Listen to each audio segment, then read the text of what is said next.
I feel very fortunate. I've been practicing what you teach without even knowing it. Yes, it's natural to you. It's natural to me. I've received, or believe I've been in the receiving mode all my life. Yes. Including right now. Yes. However, I get migraines. And well, we want to talk about that, but we wanted to say to you, when you are really in the receiving mode, there is not any howevers. You see, the receiving mode, this isn't like a college degree where once you get it, it's yours forevermore. It either is or it isn't in the moment. And so the migraine is an example of, or an extension of, or the manifested version of the tension of energies. That's all. And so what's happening is, first, you're right, you do tap in. Next, like almost everybody, you don't stay tapped in. And then you're hard on yourself. Somebody else talked about that today when you're not tapped in. And so that's why, you know, earlier when we were saying you're so serious, so we were talking to you. You're so serious, you're so serious, you're so serious, you're so serious, you're so serious, you're so determined, you're so serious. And what we want to say to all of you, and you don't want to hear it, but we want you to hear it, so we're going to just keep saying it. There's nothing serious going on.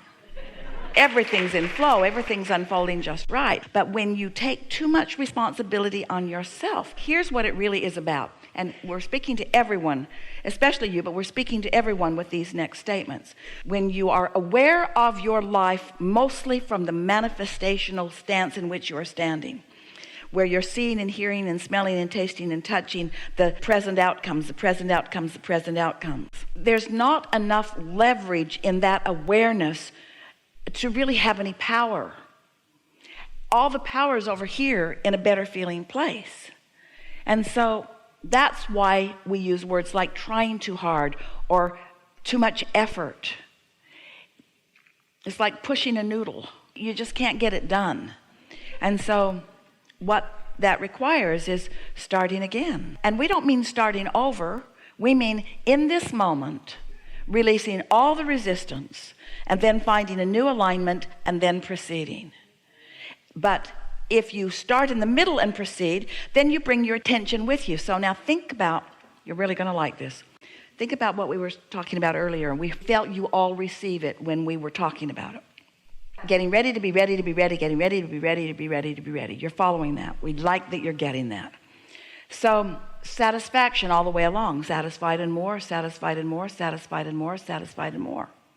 There's no tension in satisfied. And then we offered something today that we've not ever said to you before, that when you're in this place of satisfaction and you allow yourself to stay there almost mindlessly, because you're not doing that thing that slows any momentum down, the natural law of attraction must make that momentum more. So when a no resisted state of being receives more momentum, there's still no resistance, but it's moving faster, and there's still no resistance and it's moving faster, and there's still no resistance and it's moving faster, and there's no migraine either. But if you're jumping over here where there already is resistance, and then you're adding momentum and adding momentum, then you're adding the momentum of desire and the momentum of belief. And so now it's like law of attraction is responding to both vibrational aspects of you, which is causing the tension to get greater and greater and greater and greater. And that's what a migraine is. Here's a good analogy. So I have a desire, and my desire in this analogy is represented by an engine, a powerful engine, like a locomotive. I'm a train on a track that's flat. There's no mountain. It's just a flat plane. And I put an engine over there. That's my engine of desire. And then I believe something in opposition. I say a but, and I put an engine that's equal going in the opposite direction, which makes me want this more. So I put another engine over there, which makes me doubt it more. So I put another engine over there, which makes me want it more. So I put another engine over there, which makes me doubt it more. So I put another engine over there. So now I've got all these powerful engines pulling in opposition to each other. That's a migraine. You see? And I can't help it because I have all of these beliefs. I have desires and beliefs, both of which I've picked up along my physical trail, that are working in opposition with each other. So I have to reframe myself. I have to reteach myself. Because over here, I believe, if I'm like most humans, I believe that I'm not all that worthy or things would be going better. And I believe that Source is in a better place than I am and that I've been put here to be tested. And I believe that others are doing better than I am because they're smarter than I am, or they were born in a better place, or they're applying the laws of the universe better, or they've been reading more Abraham books.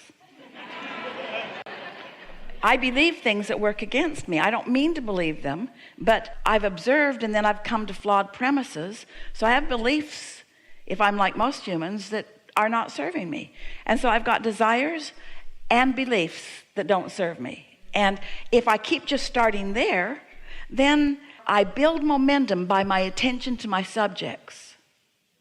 But I build a tense momentum. It's like, here's another way of saying it. Every subject is really two subjects, wanted and absence of what is wanted. That makes sense to you, doesn't it? So let's say I'm activating within myself the subject called prosperity. So I, in essence, pick up a stick with prosperity written on it, and what is wanted is on one end and lack of what is wanted is on the other end. And as I pick up that stick, I already have a pattern of vibration about it. I got it from my mother, who told me every day that we didn't have enough money and that I shouldn't ask for things they couldn't afford. I got it from my community that was always asking for more taxes for this and that and the other. I picked it up in a lot of different places, but I have a belief about this natural desire that is not serving me. And without knowing it, every time I talk about prosperity, I activate both my desire part of it and my belief part of it. And if I keep talking about it in this flawed place, both ends will get bigger and the tension will get stronger. We're making the case for what we've been talking about all day here today. Law of attraction is responding to my thoughts called beliefs, just like law of attraction is responding to my thoughts called desires. And so when I think about money, I think about wanting it and not having enough, and wanting it and not having enough, and wanting it and not having enough. And so I'm building up that tension. But that's because I'm approaching life in the action. That's because I'm approaching life out here in the manifestation. That's because I'm looking at other people and how they're prospering, and I'm looking at how they're living, and I'm measuring myself against them, and I'm trying to make it about action, and I'm trying to make it about how much I can earn per hour, and I'm trying to make it about stuff that it isn't about. But what if that was finally so exhausting and my head hurt so much that I just say, I give up. I give up. I give it up. I'm tired. I'm too tired to fight my own battle with myself anymore. I'm going to take 15 minutes and I'm going to start over. I'm going to quiet my mind of this. But I'm not. I'm thinking about that. But I intend to quiet my mind. But I'm not. I'm thinking about that. 15 minutes goes by and I'm still thinking about it, but I'm trying not to think about it. So I've taken my tension right into my meditation. But tomorrow's another day and I'm going to do it tomorrow. So tomorrow I sit, and this time I think, Abraham said, if I think about what I'm not going to think about, I'm going to be thinking about it. So I'm not going to think about what I'm not going to think about. I'm going to think about the dripping faucet. I'm going to think about my breathing out and in. I'm going to think about the sound in the air conditioner. The condenser makes a really good steady sound that you can isolate and focus in on. Or turn a fan on, turn some noise on. Get a clock that ticks loud and listen to it. Something that requires some focus, so you'll have to focus, but doesn't take you down the wild goose chase that so many thoughts take you. And focus there on that, and just keep bringing yourself back to it, because your mind is going to wander. It is. Because your mind has active things in it that are going to call you. But if every day you sit with the intention of quieting your mind, it will not be many days before you will manage to get into that detached state. And when you do, the freedom from your binding beliefs, the freedom from your flawed premises will allow you a receptive mode that you haven't been in before. A receptive mode that will give you access to a part of yourself, to an energy of source, to the energy that creates worlds, and to thoughts that you have not been privy to before. This is satisfying experience. That's the best sales job for meditating we've ever given.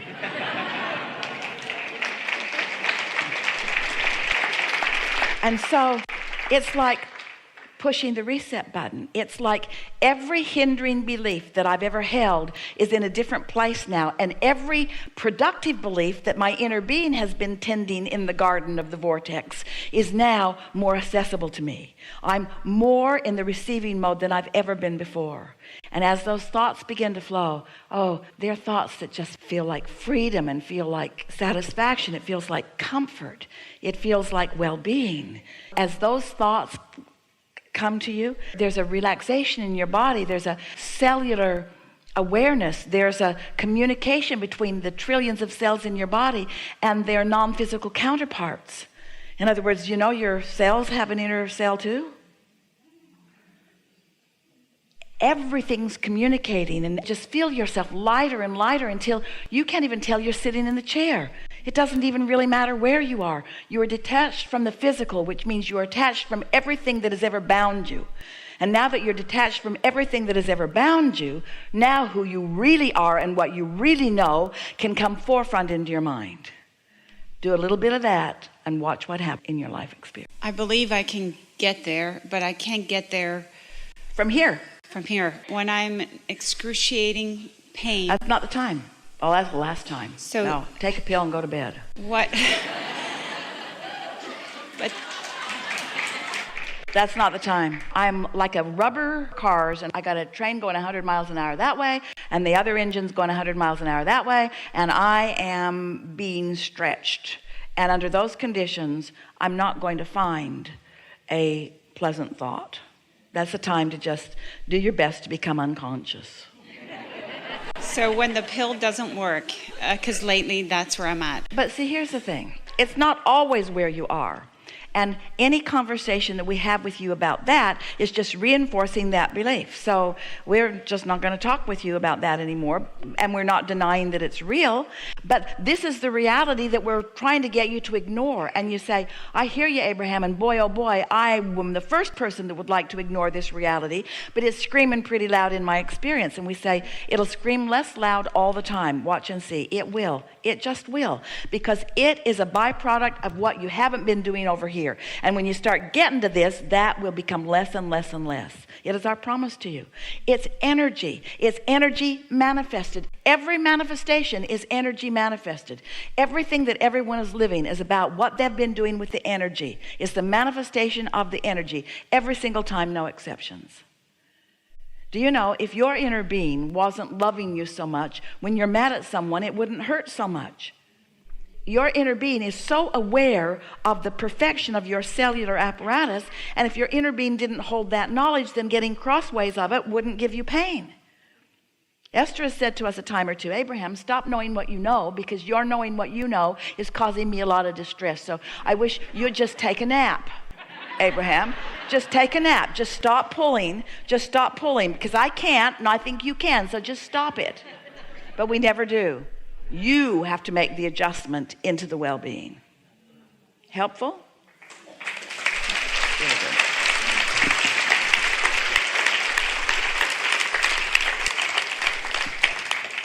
Sometimes we answer you over there with people who have been over here. Don't pretend like we didn't answer your question.